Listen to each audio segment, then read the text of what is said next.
ஒரு நிமிடம் நம் மனதை மீண்டும் நிலைநிறுத்த, எண்ண ஓட்டம் என்னும் இரைச்சலை அமைதிப்படுத்த, அமைதி உண்மையில் என்ன என்பதை உணர அந்த ஒரு நிமிடம்.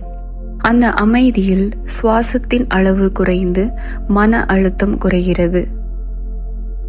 ஒரு நிமிட அமைதி என்பது அமைதியை பற்றியது மட்டுமல்ல, அதில் குணப்படுத்தும் சக்தி இருக்கிறது. இது பதட்டத்தை குறைக்கிறது, இதயத்தை அமைதிப்படுத்துகிறது, நமக்குள் தெளிவு ஏற்படுகிறது. அந்த ஒரு அமைதியான தருணம் தெளிவாக சிந்திக்க, ஆழமாக உணர, எதிர்பார்ப்பை விட்டுவிட ஒரு நல்ல தருணமாகிறது. மில்லியன் கணக்கான நாம் அதை ஒன்றாக செய்யும் போது அந்த அமைதி குடும்பம், சமூகம் மற்றும் உலகம் முழுவதும் பரவுகிறது. இதற்கு அனுபவம் தேவையில்லை, ஒரு வழிகாட்டியும் தேவையில்லை. ஒரு நிமிடம், ஒரு நோக்கம், எல்லையற்ற தாக்கம்.